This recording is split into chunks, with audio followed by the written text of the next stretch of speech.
Muy buenas tardes, bienvenidos de nuevo a Cerebralmente. Yo soy el doctor Carlos Novo y en esta nueva cápsula, donde mente es solo un sufijo, vamos a hablar de un tema que es muy importante en el sentido de que tiene mucho impacto en quiénes somos y por lo tanto en qué haremos con otros, socialmente hablando. Es un tema que se ha tocado desde que tenemos registros históricos de los seres humanos. Es las habilidades que cada uno de nosotros tenemos dentro de nuestro cráneo. Es un tema que siempre nos ha importado y parece lógico, ¿no? Al parecer nos dimos cuenta ya hace como 2500 años que una es que a pesar de que hay una cierta norma, ¿no? Desde el punto de vista estadístico, prácticamente todo lo que conocemos tiene una distribución entre parámetros, ¿no? En donde la gran mayoría está entre dos extremos muy específicos y después la minoría sale de eso. Entonces ahorita no me interesa hablar de procesos estadísticos y normativos, pero es importante saber que justamente esa norma es lo que nos permite después ver las excepciones. Y vamos a hablar ahorita no de excepciones en cuestión de aprendizaje e inteligencia. El tema es muy amplio, genes y aprendizaje es un mal título porque no es nada específico, y me gustaría tocar dos temas específicamente. Una, cómo nuestros genes, o sea, cómo esa información, los genes no es más que justo una información de una manera muy específica, molecular, que se puede pasar de una generación de seres vivos a la siguiente.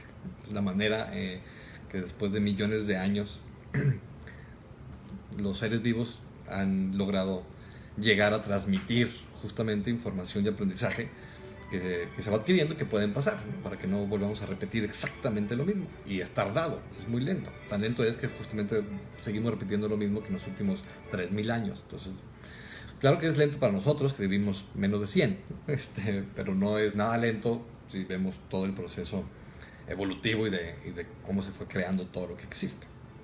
Entonces, vamos a hablar de cómo esos genes que pasamos de generación en generación influyen en cómo nuestro cerebro se desarrolla, y por lo tanto qué habilidades nos puede dar, que después medimos con diferentes herramientas, esas habilidades, esa función cerebral que nos permite hacer algo, y lo medimos con diferentes herramientas que nos permiten saber quién está en la norma y ver la relación que existen entre esos genes, especialmente los genes de sus padres y especialmente los genes de su gemelo, ¿no? Hacemos mucha investigación de esto con gemelos. Es la manera más fácil de hacer investigación genética, es agarrar a ya un ser que tiene exactamente los mismos genes porque se dividieron, ¿no? Cuando son gemelos idénticos, cuando son gemelos monocigotos de un solo huevo, cigoto es huevo, y ese mismo huevo se divide en dos. Entonces no sabemos si en ese momento también se divide en dos el alma, pero no vamos a hablar de ese tema. Entonces, independientemente de eso, bueno, a lo mejor uno se quedó sin alma y vamos a después hablar de eso. Entonces el punto es que la genética se puede medir mucho más fácil con gemelos, porque ya tienes por lo menos una variable controlada, que son los genes, o parcialmente controlada, porque no existe ni existirá nunca un ser vivo con los mismos idénticos, todos los genes, todos los diferencias que llamamos nucleótidas, de nucleótidos específicos. En esos 30.000 genes que tenemos, más o menos cerca de la mitad están involucrados directamente con cerebro y 10.000 son totalmente necesarios. Entonces son muchísimos genes que están enfocados o que juegan un papel en este pequeño órgano de 1400 gramos. Entonces, y es por una razón, porque efectivamente esto lo regula todo, ¿no? Desde nuestra temperatura y qué comemos y dormimos, hasta cómo nos comportamos y reaccionamos a estímulos, que es lo que usualmente llamamos personalidad, ¿no? Entonces, personalidad es cómo reaccionamos a diferentes circunstancias y estímulos que pueden ser desde muy simples a muy complejos, pero nuestra manera de reaccionar a ellos es lo que catalogamos como personalidad. Y la inteligencia es más o menos cómo resolvemos justamente ese estímulo. Evidentemente no son totalmente separables, ¿no? Las separamos para medir, porque así lo hace el cerebro. El cerebro está conceptualizado, está dividido y modulado, y por lo tanto todo lo estudiamos con módulos y en pedacitos, ¿no? Entonces la manera de aprender también depende mucho de cómo está organizado esto, ¿no? y ya lo hemos dicho muchas veces, lo seguiremos diciendo porque no nos cansa, que mientras no podamos resolver cómo esto funciona, jamás podremos llegar a una conclusión más adecuada de quiénes somos y cómo aprendemos, ¿no? Tenemos que conocer la herramienta que nos permite conocer todo lo demás. Entonces los genes, por una parte, definen nuestra inteligencia, ahorita hablaremos un poquito de eso, y la otra contraparte es cómo todo aprendizaje y todo lo que aprendemos va como tal a impactar genes, va a impactar esa vida molecular, y que si es suficientemente fuerte o constante, puede darse un cambio que puede después pasarse a la siguiente generación. No es así de simple y no es así como maravilloso, ni es como absoluto, pero es poco a poco. Entonces, vamos a empezar primero con el punto número 1, escuchando a genio Mozart. De hecho, ayer estaba hablando con mi esposa, hablando justamente de Mozart. Bueno, no hablamos nada, ¿no? Hablamos 10 minutos de Mozart, sobre cómo, qué increíble debe ser, ¿no? Pues, tener un cerebro en donde eres esclavo de las habilidades que te da, ¿no? Entonces, este tipo a los 4 años estaba tocando en frente de reyes y demás, y estaba componiendo antes de su adolescencia, y no es como que él lo quisiera, ¿no? O sea, era como simplemente así era, no había otra opción, y era increíble, tenía un cerebro que estaba hecho para divertirse musicalmente, ¿no? Y nos dio grandes cosas, entre ellas la serenata en sol mayor, ¿no? Entonces, que estamos escuchando. Entonces, y no voy a tardar más de 8 minutos que la serenata, entonces esto no va a durar más de eso. Entonces, el primer punto, y aquí hay varias revisiones y metaanálisis en los últimos años, decíamos que es un tema que de los griegos está en boga, pero el último siglo, especialmente de los años 20 para acá, después de la Primera Guerra Mundial, surgieron muchas cosas al respecto. Y después de los 20 hubo varios como tal autores que se obsesionaron por nuestras habilidades cerebrales, aunque no lo llamaban así, pero es lo que estaban haciendo. Y en los últimos como tal 20, 30 años, ya con toda la tecnología que tenemos y las herramientas que ya hemos construido para poder medir de manera más específica, una, nuestro cerebro, y dos, genes, muy importante, entonces tenemos capacidad de medir también nuestra información genética, y también otras herramientas para poder medir nuestras habilidades cerebrales. Y hemos llegado a diferentes conclusiones en estas grandes revisiones, en grandes estudios de miles y miles de personas, de miles de gemelos, en diferentes partes del mundo, desde Australia, Suiza, Londres, Holanda. Hay grandes estudios de miles, ¿no? Suecia, de hecho, tiene uno de los más grandes, si no recuerdo, son cerca de 300,000 sujetos, donde se hacen pruebas de inteligencia y después pruebas genéticas, y intentamos buscar como tal correlaciones. Y hemos encontrado varias correlaciones y son bien importantes lo que hemos aprendido en los últimos años. No quiere decir que lo que voy a decir son buenas noticias para todos, porque no existe tal cosa como algo bueno para todos, y eso tampoco es 100%, ¿no? Lo que podemos aprender de la genética, es como de toda la biología, es que nada es 100% excepto de que nos vamos a morir. De ahí en más, todo es para abajo. Entonces, no es un determinismo absoluto, es un determinismo parcial, y todo está así. Entonces, más bien lo que tendremos que aprender es cuáles son esas reglas de ese determinismo para poder manipularlas mejor y poder cambiar esos porcentajes de injerencia. Entonces, la injerencia genética la podemos ver de muchas maneras, no voy a meterme en cosas muy técnicas, pero lo que hemos aprendido de qué tanto valor tienen los genes en cómo se desarrolla el cerebro y cómo se conectan los diferentes lugares y regiones entre sí, que es finalmente lo que nos va a dar en gran parte nuestra eficacia en cuestión de aprendizaje.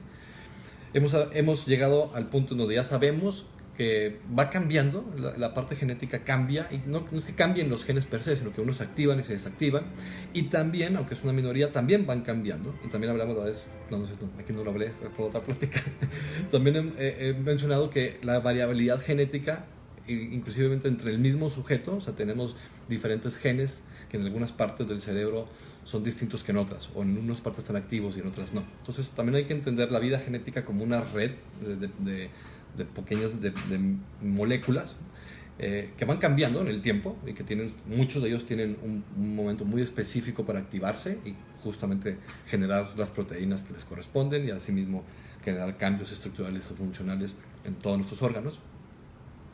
Entonces hay tiempos en los cuales los genes se van activando, tiempos en los que también se van desactivando, y también hay cambios y mutaciones tanto en el proceso de nuestra vida, y justamente por eso les decimos a la gente: come bien, duerme, no fumes, porque esos son estímulos estímulos externos que van a entrar a nuestro cuerpo y que tienen capacidad de cambiar nuestros genes. Entonces, el medio ambiente, claro que va a impactar en nuestros genes. De hecho, esa es la única manera en que hemos evolucionado, desde unicelulares hasta nosotros. O sea, no existe otra manera, ¿no? Es decir, una célula que no tiene un medio ambiente, pues se muere, es así de simple, ¿no? Entonces, en ese sentido es un yin-yang, ¿no? O sea, es un 50 y 50. Sin embargo, la fuerza, el impacto que tiene cada una de estas partes es diferente. Y es diferente en circunstancias específicas y es diferente en qué lo estamos midiendo. Específicamente en cuestión de aprendizaje, en qué tan bien aprendemos, en qué tan inteligentes somos. Y aquí también es un problema también conceptual, porque ¿qué es inteligencia? Entonces vamos a quedarnos con inteligencia en diferentes habilidades que tenemos para, una, aprender cosas y aplicar ese aprendizaje en resolver problemas, cualquiera que estos sean, con todas las habilidades que sean necesarias. Y hemos encontrado, una, que el cerebro tiene aproximadamente entre el 50 y 80% de variabilidad de injerencia genética, es decir, alrededor del 70% de tu cerebro, especialmente las conectividades entre las diferentes partes corticales, 70% van a estar dadas por genes, no por el ambiente. Es decir, de hecho hay una revisión muy bonita, metaanálisis de varios miles de personas, creo que son como 17,000, en que se mide justamente el impacto genes contra el número de años que la persona ha estudiado. Y es muchísimo más impactante los genes que ya traes que los años que estudies, ¿no? Entonces, claro, para mucha gente esto va a ser como malas noticias, ¿no? Entonces, bueno, ¿para qué nos esforzamos tanto si vamos a cambiar tan poco? Bueno, porque ese 30, 40% o 15% que puedes cambiar, la idea es justamente cámbialo. O sea, enfócate en que lo poco que puedes cambiar y que lo poco que puedes manipular desde el medio exterior hacia adentro y cambiar tus genes, tenemos que hacerlo, ¿no? Todos tenemos una obligación de mejorar nuestros genes. No por nosotros per se, que también nos va a venir bien, sino si tenemos ganas, deseos o alguna idea guajira de seguir procreándonos, entonces es totalmente obligatorio cuidar tus genes. Y la manera de cuidar tus genes es cuidando lo que haces, ¿no? Entonces esa es la primera, ¿no? Que tanto la estructura, especialmente de conectividad, llamamos tractografía, los tractos, los axones que unen como tal diferentes partes corticales y subcorticales, están 70% definidas genéticamente. Aún así tenemos un 30% de variabilidad. Entonces hay un gran colchón en que podemos inferir y que podría darnos muchísimas cosas positivas a nosotros y a las siguientes generaciones si lo hacemos de manera consistente y eficaz. Que ese es otro tema que después podremos hablar, porque el proceso de aprendizaje, que es a donde vamos, ¿no? Ya que los genes ya nos determinaron un 70%, más o menos nuestra capacidad de resolver problemas, tenemos ese 30% que podemos manipularlo. Yo sé que es la minoría, pero hay que, lo poco que se pueda, que nos dé oportunidad, las reglas que existen, hay que tomarlas. Y lo otro es cómo aprendemos, ¿no? O sea, cómo el aprendizaje realmente es más un proceso molecular, al final, o sea, como última etapa, como la etapa esencial, que cualquier otra cosa. O sea, o sea, el proceso celular per se, o sea, la celulita que va cambiando, no es tanto lo más esencial del aprendizaje, sino la parte molecular, en el núcleo, donde están los genes, cómo se activan y cómo cambian para que después a la celulita cambie de estructura y de función. Entonces, finalmente, la esencia sigue siendo un proceso molecular. Y esto surge, agarré este tema porque hace 2-3 días, no van a ser 4, salió la primera publicación muy interesante de unos biólogos moleculares que llevamos intentando hacer esto desde hace años, ¿no? Pero por fin lo logramos. Entonces, cuando logramos cosas que llevamos mucho tiempo haciendo, vale la pena celebrarlo, ¿no? Darnos palmaditas en la espalda, darnos un premio para poder seguir. Y logramos, y eso es lo interesante, porque cuando ya llegamos a aplicar cosas en seres vivos, aunque sean caracoles, como en este caso, hay un tipo de caracol californiano que se llama Aplysia californica. Entonces la Aplysia es un tipo de caracol. Hacemos muchas mediciones en cuestión de caracoles y calamares. Grandes premios Nobel han trabajado con estos bichos. Son muy amigables en ese sentido para trabajar y tienen las mismas reglas moleculares, ¿no? Yo sé que a nadie le gusta ser comparado con un gusano. Hágale como quiera. Afortunadamente, el que la amígdala se active de manera específica y nos haga sentir miedo y enojo, la realidad no cambia por la que la amígdala se activa. Entonces, mejor aceptémoslo, aprendámoslo y después apliquémoslo. Entonces, lo que hemos hecho es agarrar ATP. ATP es una molécula que sirve como un transductor, es decir, sirve para agarrar una información y después repetirla a nivel genético. Es como justamente hacemos todo este proceso. del DNA y el RNA, ¿no? Entonces el RNA es esa molécula que nos sirve como una es un repetidor, es un tal cual, copia, ¿no? Información genética y la vuelve para hacerla de nuevo, replicarla, ¿no? Entonces es la manera más fácil en donde podemos cambiar los genes, con el RNA. El RNA, dije que era ATP al principio, ignoren eso, ATP es una molécula energética que produce la célula a través del ciclo de Krebs. Confusión neurológica acá. Entonces, RNA, lo que hicieron es agarraron el RNA de un caracol, al cual entrenaron con cierto estímulo muy específico. Voy a decir qué fue para que le daban estímulos eléctricos, no la mataban ni nada por el estilo. No sabemos qué tanto le dolía porque no tenemos esa capacidad de comunicarnos con el bicho de esa manera.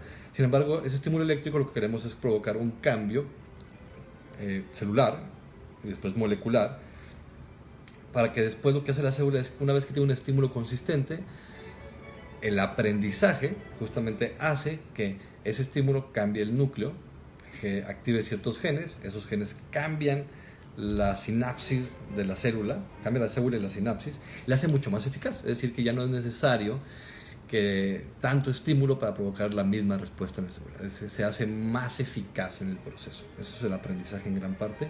Depende mucho de canales de calcio a través de hemos hablado mucho de un neurotransmisor que se llama glutamato, y el glutamato es un neurotransmisor excitatorio, y más o menos el 80% de las células en nuestra corteza son excitatorias, es decir, producen glutamato. El problema del glutamato es que si se activa demasiado, produce un proceso tóxico y mata a la neurona. Entonces, ¿qué es lo que decíamos pasa en la epilepsia? Le hemos hablado muchas veces. Pero también eso es la parte esencial que permite que el calcio entre de manera muy, digamos, de en avalancha a la neurona, y grandes cantidades de calcio intracelular, adentro de la célula, activan a los genes de cierta manera que nos permiten después hacer memoria, hacer cambios a largo plazo. Esto lo ganó,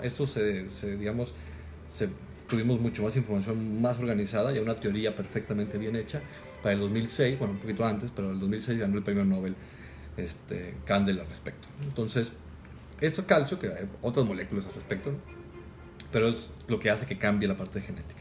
Entonces, justamente tenemos y este es el círculo, ¿no? Justamente así se cierra como tal el círculo de lo que aprendemos. Se hace una cuestión molecular genética que después se pasa genéticamente heredable a la siguiente generación y an infinito, ¿no? Y más allá. Entonces, este es más o menos como el proceso de aprendizaje de un punto de vista más molecular, más intracelular, ese universo intracelular que es increíble y es enorme y que nos falta muchísimo que aprender, porque son muchos genes y muchos pedacitos en cada uno de esos genes, cientos de miles de nucleótidos individuales que pueden ir cambiando entre esos 4 bases que tenemos, ¿no? Esas 4 moléculas que nos van haciendo cada pedacito de cada gen distinto. Y ya con eso, ya me están aplaudiendo porque tengo que ir. Así que tengan una excelente semana. Nos vemos el siguiente jueves. Placer y salud.